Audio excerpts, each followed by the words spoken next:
प्यारे बच्चों, स्वागत है आपका अपने YouTube channel viable education point पर। बेटा, पिछले वीडियो में हम लोगों ने बात करी थी कुछ वर्ब्स के बारे में कि जिनके साथ में पैसिव वॉइस बनाते समय बाय का यूज नहीं करते हैं, बल्कि वहाँ पर कुछ दूसरे प्रकार के ही प्रीपोजिशन लगाए जाते हैं। उसके पहले मैंने आपको ये समझाया था कि एक्टिव से पैसिव बनाते समय कुछ सब्जेक्ट ऐसे होते हैं एक्टिव के वाक्यों में कि जिनको हम लोग पैसिव में ऑब्जेक्ट के तौर पर नहीं लिखते हैं। ये बात मैंने आपको पिछले वीडियो में समझाई थी। और यदि आपको बात ना याद रहे तो आप लोग केवल कुछ शब्दों को याद रखिए कि कौन कौन से ऐसे शब्द होते हैं कि जो एक्टिव वॉइस में सब्जेक्ट के तौर पर तो दिए जाएंगे, लेकिन पैसिव में आप उनको ऑब्जेक्ट के तौर पर नहीं लिखेंगे। और साथ ही साथ उनके साथ में जो बाई आता है उस बाई को भी हम लोग वहाँ पर नहीं लिखेंगे। इस बात को ध्यान रखिए। तो जैसे कुछ शब्द होते हैं, जैसे एक आपका हो गया सम, या आपका आ जाए समवन, या आपका आ जाए समबडी, ठीक है ना। इस तरीके के यदि आपके शब्द दिए जाएं तो उनको आपको पैसिव के वाक्यों में ऑब्जेक्ट के तौर पर नहीं लिखना है। कारण क्या होता है, क्योंकि ये जो आपके शब्द होते हैं तो इनसे किसी स्पष्ट व्यक्ति का नहीं पता चलता है कि आखिरकार उस क्रिया का स्पष्ट डुआ कौन सा है, इसलिए वहाँ पर उनको हटा देते हैं। दूसरा, मैंने आपको बताया था कि कुछ शब्द, कुछ वाक्य ऐसे भी होते हैं कि जिनमें एक्टिव के वाक्य का जो सब्जेक्ट होता है उनको पैसिव के ऑब्जेक्ट के रूप में नहीं लिखते हैं। वो ऐसे शब्द होते हैं कि जब आपको वाक्य में ये पता चल जाए कि वो जो पर्टिकुलर वाक्य जो उस सेंटेंस में दिया गया है एक्टिव में, वो केवल वही शख्स ही कर सकता है, उसके अलावा कोई व्यक्ति नहीं कर सकता है, तब भी आप लोग उसको वहाँ से हटा दीजिए। इसलिए यदि आपके एक्टिव के वाक्य में जैसे कुछ शब्द और भी होते हैं, मान लो आपका पुलिस आ जाए, ठीक है ना, आपका पोस्टमैन आ जाए, क्लियर, ठीक है। इस तरीके के यदि आपके शब्द दिए जाएं तो इनको भी आप लोग पैसिव में हटा देंगे। लेकिन इनके साथ में जो काम दिया होगा वो कुछ ऐसा कार्य होगा जो कि वो कार्य केवल पुलिस ही कर सकती है, या केवल पोस्टमैन ही कर सकते, बाकी आपको कोई दूसरा नहीं कर सकता, ठीक है ना। कभी कभी आपके कुछ शब्द और भी होते हैं, जैसे आपका पीपल, पीपल हो गया, आपका पब्लिक हो गया, ठीक है ना। ये शब्द ये भी यदि आपके दिए जाए तो इनको भी पैसिव में ऑब्जेक्ट के तौर पर नहीं लिखना है। मैंने आपको कुछ शब्द लिखा है तो कुछ आपको यहाँ भी लिखे हुए हैं। दूसरी बात, जो मैंने आपको कुछ वर्ब्स बताई थी वो आपको वर्ब्स लगभग याद होंगी। नहीं याद है तो लाइए मैं आपके सामने यहाँ पर लिख देता हूँ कुछ क्रियाएं जिनके साथ में कुछ दूसरे प्रकार के प्रीपोजिशन का यूज किया जाता है। जैसे एक तो आपका है नोन, ठीक है ना। मैंने बताया था नोन के साथ हमेशा टू लगाते हैं केवल पैसिव के वाक्यों में, ये बात आप लोग ध्यान में रखिए। और एक आपकी वर्ब थी ऑब्लाइज्ड, ठीक है, इसके साथ में भी आपको पैसिव के वाक्यों में टू ही शब्द ही लगाना है। दूसरा, जैसे यहाँ पर आपकी क्रिया मैंने लिखा है इंटरेस्टेड, ठीक है, इंटरेस्टेड, इंटरेस्टेड के साथ में हमेशा बच्चों इन लगाते हैं। और कंटेन, कंटेंट, इसके भी साथ में हमेशा इन लगाते हैं, ठीक है। इसके बाद में कुछ क्रिया और भी हैं, जैसे आपका प्लीज्ड, इसके साथ हमेशा विथ आएगा, यानी विद। एंड सेटिस्फाइड, इसके भी साथ में हमेशा आपका विद आएगा।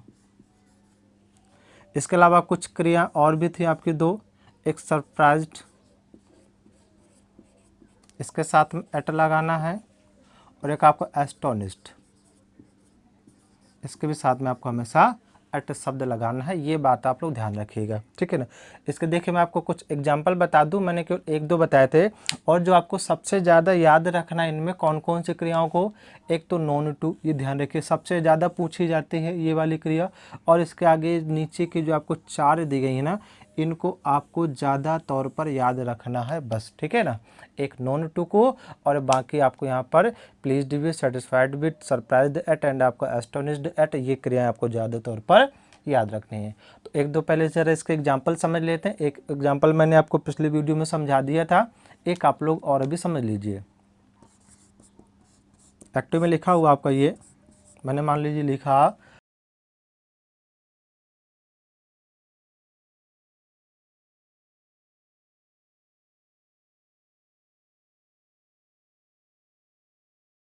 लिखा है हिज रिजल्ट सरप्राइज्ड मी, ठीक है।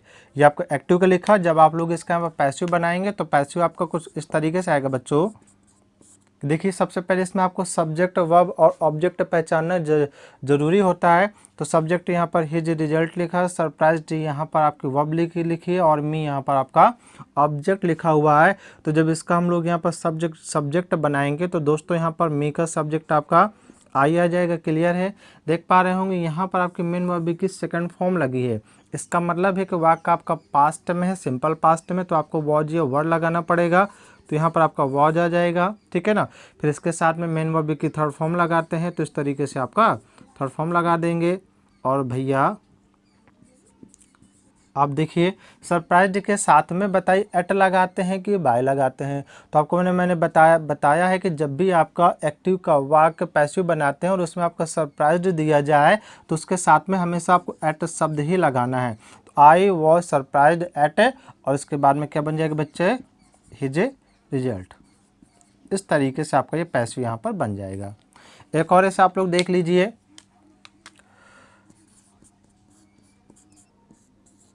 Your answer has satisfied me and my friends, ठीक है ना। अब देखिए जब हम लोग इसका पैसिव बनाएंगे तो सबसे पहले आपको सब्जेक्ट वर्ब और ऑब्जेक्ट ही पहचानना है। जब तक आप लोग ये नहीं पहचानेंगे तब तक आपका पैसिव नहीं बन पड़ेगा, ठीक है। तो देख पा रहे होंगे यहाँ पर वर्ब आपकी ये दी गई है। अब इसके बाद में देखिए ये जो आपका दिया है ये आपका यहाँ पर पूरा ऑब्जेक्ट ही है। एक बात समझ लीजिए यहाँ पर, जैसे मी एंड माई फ्रेंड्स, मैंने आपको पिछले वीडियोस में से ये बताया था कि यदि आपके एक्टिव के वाक्यों में दो ऑब्जेक्ट दिए जाएं तो उनमें से हम लोग केवल एक ही ऑब्जेक्ट को पैसिव का सब्जेक्ट बनाते हैं। बाकी आपका जो दूसरा ऑब्जेक्ट होता है उसको एज इट इज वर्ब के बाद में लिख देते हैं।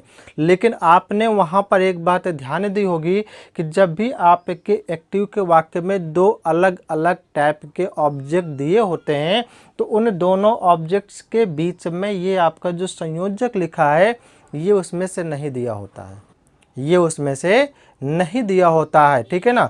और इसीलिए आप लोग इस बात को ध्यान में रखिए कि जब भी आपके वर्ब के बाद यहाँ पर ऑब्जेक्ट दिया जाए और यदि इस ऑब्जेक्ट में आपके दो ऑब्जेक्ट हों और दोनों ऑब्जेक्ट यदि आपका किसी संयोजक से जुड़े हों, जैसे कि यहाँ पर एंड से जुड़ा हुआ है, ध्यान से समझ लीजिए, यदि एक्टिव में आपके दो ऑब्जेक्ट दिए जाएं और दोनों ऑब्जेक्ट आपके किसी संयोजक से जुड़े हों, जैसे कि यहाँ पर एंड शब्द से आपका जुड़ा हुआ मी एंड माय फ्रेंड्स, तो इन दोनों को फिर आप लोगों को पैसिव के सब्जेक्ट के रूप में लिखना होगा।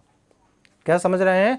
फिर इन दोनों को आप लोगों को पैसिव के सब्जेक्ट के रूप में लिखना होगा। यदि दो ऑब्जेक्ट आपके एंड से जुड़े हुए हैं तो यहाँ पर आपको दोनों को यहाँ पर लिखना पड़ेगा। तो ये कुछ इस तरीके से बन पड़ेगा ये कि पहले तो लिखेंगे आप लोग यहाँ पर मी का ऑब्जेक्ट। तो बच्चे बताइए कि मी का ऑब्जेक्ट आपका क्या होता है? तो मी का ऑब्जेक्ट आपका आई होता है, ठीक। अब आई के लिए यहाँ पर वो ना लिखेंगे, आई के साथ में ये भी शब्द लिखें जो कि ऑब्जेक्ट के तौर पर ही है, क्योंकि दोनों शब्द एंड से जुड़े हुए हैं, इसलिए इन दोनों को आपको पास में लिखना पड़ेगा। तो पहले आई एंड, ठीक है ना, और इसके बाद आपका आ जाएगा माई फ्रेंड्स, माई फ्रेंड्स, इस तरीके से लिखेंगे।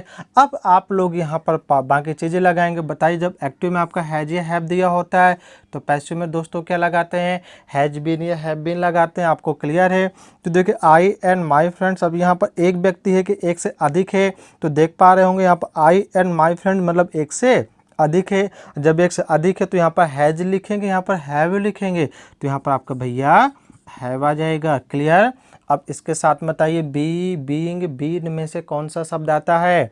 हाँ वेरी गुड, जितने लोग आप लोग जवाब दे रहे हैं कि बीन आता है तो बिल्कुल सही है। तो I and my friends have been, और इसके साथ में आपका सेटिस्फाइड, सेटिस्फाइड, ठीक है ना। अब बताइए कि पैसिव में जब भी आपका सेटिस्फाइड आता है तो उसके साथ में कौन सा प्रीपोजिशन लगाते हैं?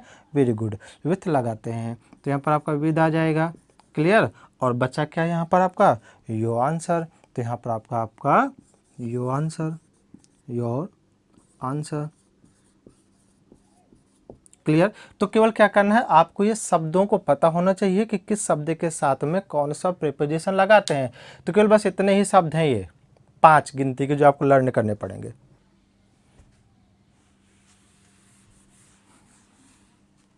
देखिए, अब हम लोग यहाँ पर सबसे पहले ये सीखेंगे कि आपका जो एक्टिव का वाक्य होता है, मैंने आपको बताया था कि एक्टिव से जब भी हम लोग पैसिव बनाते हैं तो वहाँ पर वर्ब का सकर्मक होना यानी ट्रांसिटिव होना जरूरी होता है।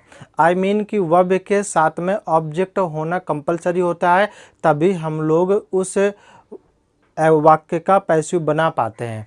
लेकिन कभी कभी आपके कुछ ऐसे भी सेंटेंसेस होते हैं कि जिनके साथ में ऑब्जेक्ट आपका नहीं दिया जाता है, लेकिन फिर भी हमको उनका पैसिव बनाना होता है।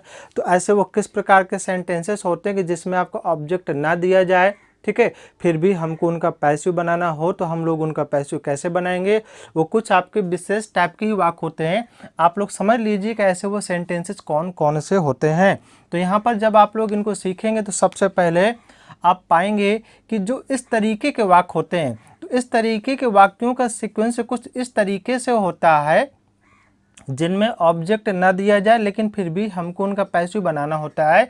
कि वहाँ पर आपके 2 सेंटेंसेस होते हैं, ध्यान रखिएगा इस बात को, वहाँ पर आपके हमेशा 2 सेंटेंसेस होते हैं और दोनों सेंटेंस यहाँ पर किसी न किसी कनेक्टिव वर्ड से जुड़े होते हैं, मतलब संयोजक शब्द से यहाँ पर आपका जुड़े होते हैं। जैसे कि आपका दैट से जुड़ा होगा, ठीक है ना, दैट से जुड़ा होगा, इफ़ या वेदर शब्द से आपका यहाँ पर ये जुड़ा होगा, यह तो आपका यहाँ पर किसी न किसी क्वेश्चन वर्ड से भी आपका वो शब्द जुड़ा होगा, वह आपका क्वेश्चन वर्ड से भी आपका ये वाक्य वहाँ पर जुड़ा होगा।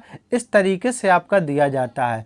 तो आपका जो ये पहला पार्ट होगा, इसमें सबसे पहले आपका सब्जेक्ट दिया जाएगा, इसके बाद में यहाँ पर आपकी वर्ब दी जाएगी, और सम टाइम यहाँ पर आपका जो ये ऑब्जेक्ट आता है तो ये ऑब्जेक्ट आपका नहीं दिया होता है, ठीक है ना। बाकी इसके आगे का जो आपका सेंटेंस ये तो दिया जाएगा, लेकिन बस ये पहले वाले वाक्य में सब्जेक्ट वर्ब और ऑब्जेक्ट यहाँ पर कभी कभी दिया होता है, कभी कभी नहीं दिया होता है। तो देखिए, जब यहाँ पर ऑब्जेक्ट दिया जाए तब तो आसान है बनाना, यदि ना दिया जाए तब क्या करेंगे, तब की बात हमको यहाँ पर समझनी है। एक सिचुएशन तो आपके सामने ये आएगी, दूसरी सिचुएशन ऐसी आएगी कि आपको यहाँ पर सब्जेक्ट होगा, ठीक है ना, यहाँ पर आपकी वर्ब होगी, वर्ब के साथ में ये जो ऑब्जेक्ट वाला सेक्शन होता है, जो आपका जगह होती है, यहाँ पर ऑब्जेक्ट आपका समटाइम्स दिया जाता है, समटाइम्स आपका नहीं दिया जाता है। लेकिन इसके बाद में जो आने वाले शब्द होते हैं,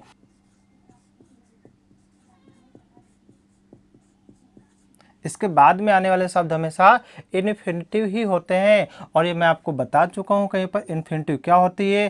तो इन्फिनिटिव का मतलब होता है जब हम लोग किसी मेन वर्ब की फर्स्ट फॉर्म के पहले टू लगा देते हैं तो वह आपकी मेन वर्ब इन्फिनिटिव बन जाती है।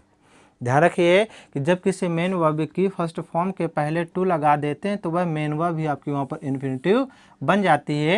यदि इस तरीके से भी आपका दिया गया हो तब भी आप लोगों को वहाँ पर ऑब्जेक्ट मान लेना पड़ता है, ठीक है ना।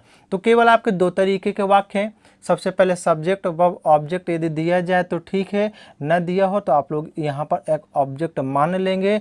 बाकी का आपका जो सेंटेंस है पूरा यहाँ पर आपको अदर वर्ड के रूप में समझना है। दूसरे क्रम में क्या है, सब्जेक्ट होगा, वर्ब होगी, यहाँ पर ऑब्जेक्ट समटाइम्स दिया जाएगा, कभी कभी आपका नहीं दिया जाएगा, ठीक है। दिया गया हो तो अच्छी बात है, न दिया जाए तब भी हमको वहाँ पर ऑब्जेक्ट मानना है। और इसके बाद में ये जो आपका वाक्य लिखा होगा इसके आगे तो हमेशा यहाँ पर इन्फिनिटिव ही दी जाएगी, ठीक है ना। हमेशा यहाँ पर आपकी क्या होगी, इन्फिनिटिव दी जाएगी। इन्फिनिटिव क्या होती है, टू प्लस मेन वर्ब की फर्स्ट फॉर्म। तो देखिए हमको यहाँ पर कौन सा ऑब्जेक्ट मानना है यदि आपका ना दिया जाए। तो आप लोग ध्यान रखिए कि जब भी आपको यहाँ पर ऑब्जेक्ट मानना पड़े तो आपको हमेशा इट मानना है, ठीक है। हमेशा क्या मानना है, इट मानना है। आप देख लीजिए ऐसे कुछ उदाहरणों को यहाँ पर आप लोग समझ लीजिए कि किस तरीके से आपके एग्जाम्पल्स आएंगे। मैं आपको यहाँ पर लिखता भी हूँ, जैसे he told me that he my friend, इस तरीके से आपका दिया गया, clear. He told me that he was my friend. अब जब आप लोग इसका पैसिव बनाएंगे तो पैसिव बनाने में क्या करेंगे, सबसे पहले आपको सब्जेक्ट वर्ब ऑब्जेक्ट ही पहचानना है। तो ये सब्जेक्ट है, ये वर्ब है, ये तुम्हारा यहाँ पर ऑब्जेक्ट है। बाकी का जो दिया गया बाकी आप लोगों को यहाँ पर एटसेट्रा के तौर पर ही समझना है, ठीक है। तो इसका जब पैसिव बनेगा तो भाइयों कुछ इस तरीके से बनेगा कि पहले तो देखो मी का यहाँ पर सब्जेक्ट लिखेंगे तो आई आ जाएगा। ये टोल्ड लिखा तो यहाँ पर आपको वॉज लगा देना, चूँकि सिंपल पास्ट का वाक्य है, क्लियर है ना। और बच्चों टोल्ड की थर्ड फॉर्म में हमेशा क्या होती है, टोल्ड ही होती है। आई वॉज टोल्ड, इसके बाद देखेंगे यहाँ पर क्या करेंगे, बाय हिम, इसको यहाँ पर लिख दीजिए। और बाकी का जो सेंटेंस बचा है ऑब्जेक्ट के बाद वाला तो उसको आप लोगों को एज इट इज ही लिख देना है, कोई भी दिक्कत नहीं आने वाली। Clear, he was my friend. इस तरीके से आपका यह पैसिव बन जाएगा। बात समझ में आ गई। अब इसी में मान लीजिए ये सेंटेंस आपका कुछ ऐसा दिया होता, ये सेंटेंस आपका कुछ ऐसा दिया होता, ही सेड दैट, ठीक है। बाकी पूरा एज इट इज लिखते हैं हम वहां पर अभी समझने के लिए, इस तरीके से देख पा रहे हैं। इस वाले क्रम में सब्जेक्ट है, वर्ब है, ऑब्जेक्ट यहाँ पर नहीं दिया गया है, बाकी that if whether question word से आपको यहाँ पर सेंटेंस दिया गया है। तो जब ऐसे करके दिया गया तो देखिए ये सब्जेक्ट है, ये वर्ब है, लेकिन इसके बाद में दूसरा वाक्य तो दिया गया बट यहाँ पर ऑब्जेक्ट नहीं दिया गया। तो हम लोग यहाँ पर क्या मानेंगे भैया, अभी अभी मैंने आपको बताया है, क्या बताया मैंने अभी अभी आपको, तो आपको याद होगा कि मैंने अभी अभी आपको बताया है कि आपको इट मानना है। क्लियर, तो यहाँ पर इट आ जाएगा, है ना। बाकी देखिए सेड आपका सिंपल पास्ट में ये भी लिखा हुआ है, इट वॉज सेड, बाकी पूरा। और जैसे आप लोग यहाँ पर बाय हिम लिख दीजिए, है ना, और बस बाकी पूरा एज इट इज आ जाएगा। It was said by him that, बाकी he was my friend. Clear, कोई दिक्कत कोई परेशानी ना होगी ना। तो ध्यान रखिए जब इस तरीके के आपके दो वाक्य दैट इफ वेदर किसी क्वेश्चन वर्ड से जुड़े हों और पहले वाले में यदि आपको, तो इसमें पहली बात तो ये समझ लीजिए कि आपको पैसिव हमेशा पहले वाले सेंटेंस का ही बनाना है और दूसरे वाले को आपको एज इट इज ही लिख देना, यानी कि जैसे लिखा होगा। पहले वाले में ही आपको वहाँ सब्जेक्ट वर्ब और ऑब्जेक्ट के लिए तलाशनी, उसी के पैसिव बना दीजिए, बाकी दूसरा आप लोग सेम टू सेम लिख दीजिएगा, आपको किसी प्रकार की दिक्कत नहीं होगी, ठीक है ना। यदि यहाँ पर ऑब्जेक्ट ना दिया जाए इसी तरीके के वाक्य में तो आपको हमेशा यहाँ पर इट मान लेना है, आपका पैसिव आसानी से बन जाएगा, ठीक है। अब हम लोग आते देखिए इस वाले क्रम की तरफ। ये वाले वाक्य आपके कैसे दिए जाएंगे, तो जब ये वाले वाक्य हम लोग यहाँ पर सीखेंगे तो कुछ ऐसे मिलेंगे ये वाले वाक्य आपका, जैसे हमने लिखा I told you to go now, ठीक है। समझते जाइए, इस यहाँ पर आपको एक नई बात अभी सीखने को मिलेगी, यहाँ पर अभी आपको एक नई बात सीखने को मिलेगी, इसको ध्यान से समझते जाइए। I told you to go, ठीक है ना, मैंने तुमसे जाने के लिए कहा, मैंने तुमसे जाने के लिए कहा। तो बताइए ये जो जानने का काम कर रहा है, तो जानने का काम बताइए कौन सा व्यक्ति कर रहा है, आई कर रहा है कि यहाँ पर आपको यू करेगा।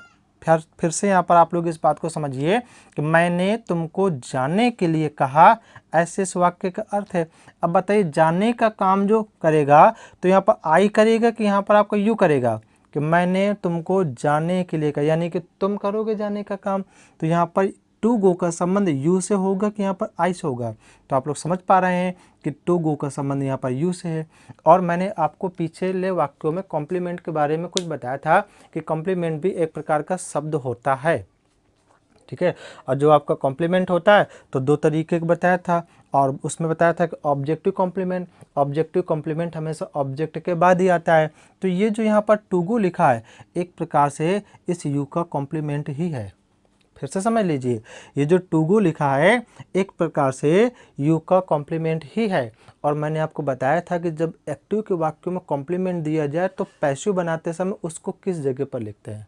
हाँ बिल्कुल सही आप सुन पा रहे हैं कि मैंने ये पूछा है कि जब एक्टिव के वाक्यों में कॉम्प्लीमेंट दिया होता है तो पैसिव बनाते समय उसको किस जगह पर लिखते हैं।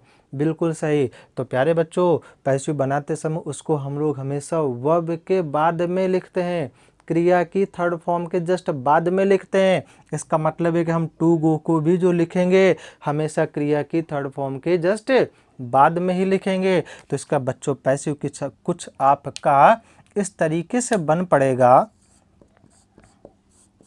इस तरीके से कि आपका पहले तो देखिए ये सब्जेक्ट है, ये वर्ब है, ये ऑब्जेक्ट है, ये आपका कॉम्प्लीमेंट है, ये आपका नाउन मीन्स। अब समय सूचक आ गया, और समय सूचक शब्द हमेशा होते क्या है, एटसेट्रा एटसेट्रा, ठीक है ना। तो यहाँ पर आपका पहले तो यू आ जाएगा, सिंपल पास्ट में लिखा तो यहाँ पर आपका वर आ जाएगा, ठीक है ना, यू वर। और यहाँ पर टोल्ड के आपको थर्ड फॉर्म लगानी है तो यहाँ पर टोल्ड ही आ जाएगी। अब बताइए कि टोल्ड के बाद में पहले यहाँ पर बाय मी लिखेंगे कि पहले हम लोग यहाँ पर टू गो लिखेंगे। हाँ, तो पहले यहाँ पर हमको क्या लिखना पड़ेगा, टू गो लिखना पड़ेगा, क्योंकि मैंने बता दिया है कि आपका कॉम्प्लीमेंट होता है कॉम्प्लीमेंट हमेशा आपका मेन वर्ब के थर्ड फॉर्म के बाद। इसके बाद आपका क्या आ जाएगा, बाय मी, और इसके लास्ट में आपका now. Clear, you were told you to go by me now. इसका पैसिव कुछ इस तरीके से बनेगा। तो आपको देखिए ज़्यादा झंझट भी नहीं करनी पालनी है, आपको केवल ये समझना है कि यदि वर्ब के बाद में ऑब्जेक्ट दिया गया है, ऑब्जेक्ट के बाद में यदि आपकी इन्फिनिटिव दी गई है, तो ये मान लीजिए कि इन्फिनिटिव यहाँ पर कॉम्प्लीमेंट के रूप में ही दी गई है, और जब भी पैसिव बनाएंगे तो इसको आपको हमेशा मेन वर्ब की थर्ड फॉर्म के जस्ट बाद में ही लिखना है। ठीक है, सिंपल सी बात है। ऑब्जेक्ट के बाद यदि इन्फिनिटिव दी जाए तो मान लीजिए कि यहाँ पर आपको कॉम्प्लीमेंट के रूप में है, और इसको हमेशा आप लोगों को मेन वर्ब की थर्ड फॉर्म के बाद में ही लिखना है पैसिव के वाक्यों में। ठीक है ना, याद रहेगा। एक वाक्य और जरा समझ लीजिए कि जिसमें आपको ऑब्जेक्ट ना दिया गया हो इस तरीके का, जैसे ही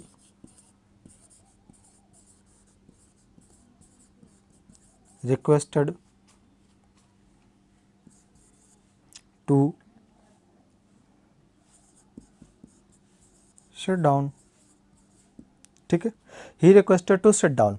अब देखिए मैंने अभी आपको यहीं पर जस्ट बताया, सब्जेक्ट हो वर्ब हो उसके साथ ऑब्जेक्ट यदि ना दिया जाए, फिर उसके जस्ट बाद में इन्फिनिटिव दिया हो, तो वहाँ पर ऑब्जेक्ट के तौर पर हमको क्या मानना है, इट। देखिए यही कुछ बात यहाँ पर आपकी लिखी हुई है कि यहाँ पर ये सब्जेक्ट तो ही लिखा है, रिक्वेस्टेड यहाँ पर वर्ब दी गई है, और इसके जस्ट बाद में देख पा रहे हैं टू सिट डाउन लिखा। ठीक है ना, तो यहाँ पर आपका क्या हुआ, वर्ब हो गई, यानी कि इन्फिनिटिव आ गई। अब जब इसका पैसिव बनाएंगे तो यहाँ पर ऑब्जेक्ट तो है नहीं है, तो हम लोग यहाँ पर ऑब्जेक्ट के तौर पर क्या करेंगे बच्चों, यहाँ पर इट शब्द को मान लेंगे अपने आप से। ठीक है ना, तो जब इसका पैसिव बनाएंगे तो कुछ इस तरीके से आएगा, वॉज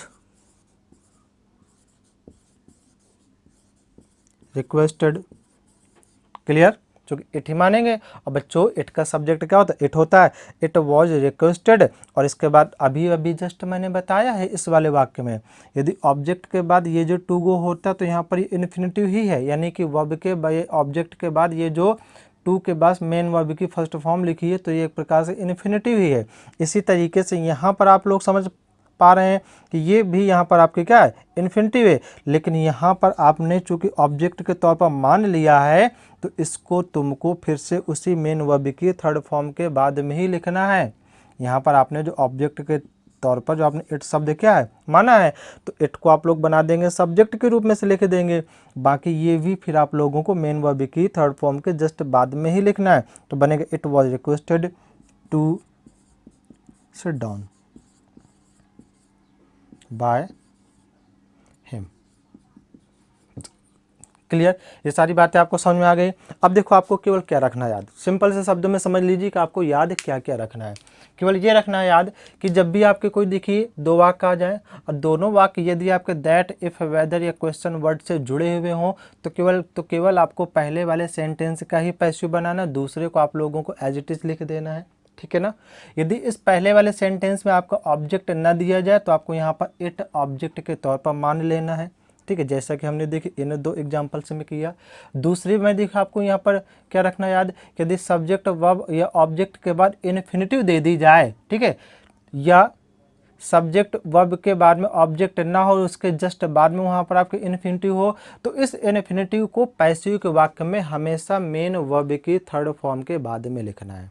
ध्यान रखिए, ऑब्जेक्ट के बाद इन्फिनिटिव दी गई है, तब भी यदि ऑब्जेक्ट नहीं है फिर भी यहाँ पर आपके इन्फिनिटिव है, तो इसको आपको हमेशा मेन वर्ब की थर्ड फॉर्म के बाद में ही लिखना है। और यदि यहाँ पर ऑब्जेक्ट दिया है तो अच्छी बात है, यदि ना दिया जाए तो आपको वहाँ पर क्या करना है, इट शब्द मान लेना है। इतनी सी बात केवल आपको याद रखनी है।